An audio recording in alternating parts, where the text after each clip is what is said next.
Welcome everyone to part 2 of our top 5 year-end strategies to implement for this year 2025. Today, we're going over how to pay your kids. The goal is to understand how we as business owners can shift our income to pay our kids legally using what we call a family management company, so we can turn around, pay the kids, and do strategic things like, hey, funding their future via custodial Roth accounts, perhaps 529 plans, Coverdells, and ultimately just benefiting our kids and our future generation and building that family wealth. That's what today is all about. This is something that a lot of business owners don't realize is at their disposal, that this is a 100% legal strategy. It's something that can reduce their tax bill while at the same time getting that future family benefit for the kids. But this needs to be done and set up correctly. Money actually needs to move before 12/31, which is just in a few short weeks. So even if you don't have your full-fledged business, you at least have a side hustle and you have kids in your picture, you want to stay tuned for the rest of this video. But before we get into the details, everyone, hello, my name is Andrew D'Amico, CPA, partner here at Ledgerly alongside Mike Abrahamian, also a CPA, where we talk from everything from tax saving strategies to better asset protection and that generational family wealth. If those interest you, please like, comment, subscribe to this channel, and stay tuned for more of the latest and greatest from your favorite tax advisors over here at Ledgerly. But now I'm just going to get straight up to our whiteboard here. I have an example trifecta drawn up. Not going into details, but left side of our trifecta, it's a model that's used to kind of explain a taxpayer's picture, everything in their income picture. From our operational, the left side, day jobs, side hustles, self-employed businesses, operations, 9-to-5 type work is on the left side. On the right side, nothing's populated there, but that's for, hey, our retirement accounts, passive investments, brokerages, real estate, other creative assets, those types of things, those all follow on the right side, and ultimately how it flows down to us. How does this look on our 1040? Using that framework in mind, on the left side, we're talking to that self-employed person, somebody that has a side business. So I've drawn up an LLC here, and you can see the flow, right? The business pays what's called a management fee to, now it's going to depend on your situation, but if you have kids, you likely have a spouse in the picture. You pay a management fee over to your spouse. They report that income, that management fee, on a Schedule C business that gets reported on your joint 1040, but the 1099 is issued to your spouse's Social Security. They report, let's say, income $10,000, and then they turn around and they pay for outside labor for kids helping them in their business, whether it's at this level or this level. They pay the kids on the Schedule C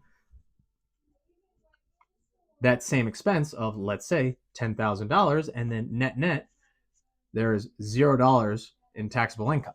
So it wipes it out, so there's no added tax liability from paying our spouse and ultimately paying our kids. And that's why this strategy is so great. We, the business owner, get a tax deduction, and the ultimate beneficiary is down here in our kids. Now, that might not make some sense, so let's even just back it up a little bit. Let's understand, what is a day job person, just a normal 9-to-5er? That W-2 person. How do they make money? Like, what does their flow of monies look like on a day-to-day or yearly basis, right? They receive their salary, right? Their income from the day job. They have to pay taxes. If you've noticed, on any paycheck you have ever received, there's withholdings for Medicare, Social Security, right? That FICA, that tax, and a lot of times your federal income tax withholdings, your state income tax withholdings. Those come second, and then at the end of the day, you pay for expenses, whether it be your home mortgage, your rent, groceries, utilities, all those everyday living expenses that you're going to incur anyway. So it's first, you make the money, you pay taxes, and then you have to do the expenses. But if we're self-employed, right, our picture looks something like this, right? We have our own business on that left side on our operations. We make money.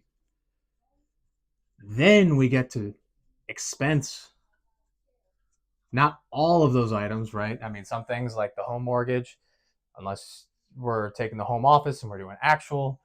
But point being, we got a bite at the apple before we assess our bottom line, and then we ultimately have to pay taxes. So this is the difference, right? These two are flipped when we're self-employed. And it's here that now we get to take a bite at the apple before we get assessed any tax. That's where this management fee or paying our kids comes into play. It can actually reduce this tax that gets assessed, whereas this W-2 person, they do not have that opportunity. So if you have your own business, this strategy is incredibly powerful for you. Now, one thing we get a lot is, hey, listen, my kid's newborn. He's 1, 2, 3 years old. Can I really substantiate paying them for work in my business? So that's definitely granted a good comment. It's not saying that we can't do it though. Can you get them involved in your social media? Like for us, for tax planning, can we use a child in a video, maybe hide their face or bring them up on stage if we're at a conference or something, or we're recording a video of some sort and we have the kid in the video? Okay, call it like a modeling fee or something, but you're using them in your social media. Now, when we get to actually paying them, what do we want to pay them for? Things that are future long-term planning, custodial Roth, which requires earned income in order to fund a Roth IRA or an IRA in general. So that's where you have to actually pay the kids. You have to substantiate that they have earned income. They were a model for your business. Or, hey, if they're maybe 6 to 10, were they cleaning up the home office? Or if you have an office location, are they cleaning up the office, shredding papers, doing those sorts of tasks, right? Do they have a job description? Are they actually doing something helping you and your business? This needs to all be documented. Keep something on file. Hey, kid X, kid Y, these are their job descriptions or what they do for me. Keep it in a folder somewhere, and then document the dates and times that they're actually doing this work, right? This is all for audit protection, substantiating these expenses. But the beneficiaries, we can fund a Roth IRA. For their college, we can do 529 plans or Coverdells. And then even at the end of the day, we could just be paying for their everyday living expenses. They want to join an athletic club at school. They need to pay $100 enrollment, $200 enrollment, whatever it is. Get involved with other clubs or just their school fee, whatever, groceries, clothes. You can pay them and then turn around and then you as the parent, who's ultimately the custodian of those funds, right? I'm not just going to give a 5-year-old, let's say $5,000. You as a responsible parent fund these things for your child. Whereas this opportunity is here for us business owners. The W-2 person cannot do this because they don't have a business. They can't substantiate, hey, they're helping me at my day job. No, it doesn't work that way when you're not the employer. So that's the ultimate benefit, and that's what's really cool, that we have this opportunity as business owners to do this. But now, just so you guys know, how much can we actually pay them? Listen, it's kind of got to be tied to their job description. So, right, if they're popping up on a video once a year, okay, we're not going to pay them $10,000 for that. So you really have to kind of align the services, the payment with the services that they are providing. But really the main thing, caveat, is at the end of the day, you do not want to pay your child more than this number, $15,750. Why that number?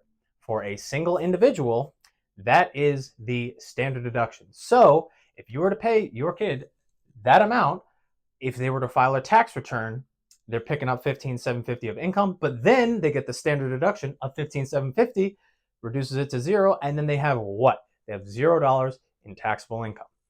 And that's why we abide by this number. Now, at the state level, Fed standard deduction. Now, states are going to differ. Some of them follow the federal standard deduction, but others, like let's say New York, their standard deduction is $8,000. So if you were to pay $15,750 for your kid and you live in New York, they don't have to file a federal tax return, but they have to file a New York return. And they're going to have to pay New York state income tax on that $15,750, or whatever, $7,750, which we don't want to do, right? We don't want to pay any tax. So it's going to depend on your situation, where you live, but sometimes that might make sense because let's say maybe parent is in a 32% tax bracket, and let's say the New York tax rate is 8%. If you as the business owner are going to get a nearly $16,000 deduction, that's going 32% of that is going to be taxes saved. So I mean, I'm just going to round numbers here.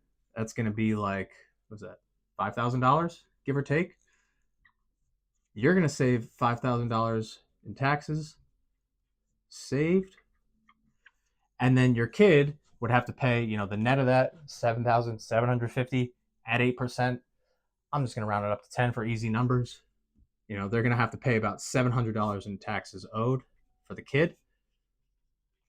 But you could see by getting a $5,000 tax benefit for you, you only have to pay $700 in state income tax for the kids. So that's a net over $4,000 in savings. So it's an incredibly powerful tool to shift income into a lower tax bracket. So play with these numbers for your situation. Get in touch with an advisor at the end of the year. But let's say we didn't want to go over that $8,000. We can fund, the max into a Roth IRA for the kid. And then we could do another 1,000 in, let's say, maybe a Coverdell. Right? That's our 8,000.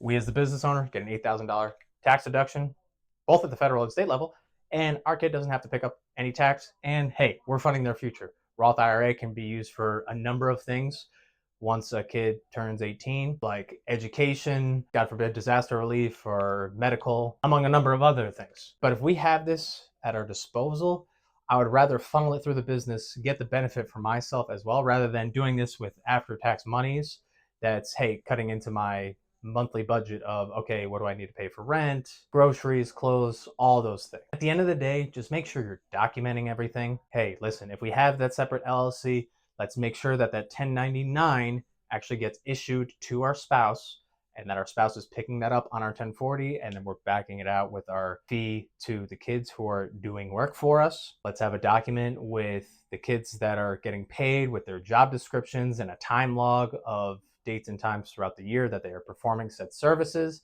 right? We just want to audit proof ourselves, but the IRS knows that this is, I don't want to call it a loophole, it's a strategy.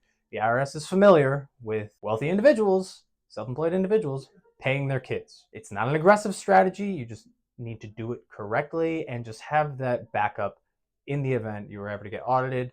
It's going to be fine, but not if you don't keep proper documentation. So make sure you get those things in order. You get a plan in place before the end of the year. Again, just a few short weeks, and that any monies you're actually going to be paying them and deducting on your tax return, those monies need to move by 12/31, because most of us are all cash basis taxpayers, which means, hey, whatever cash came in and came out, that activity of physical cash movement between January 1st and December 31st, that is going to be factored into our profit and loss. So we need to actually wire monies by the end of the year. So if you found this video helpful, please like, comment, subscribe to this channel, and we'll see you on the next video.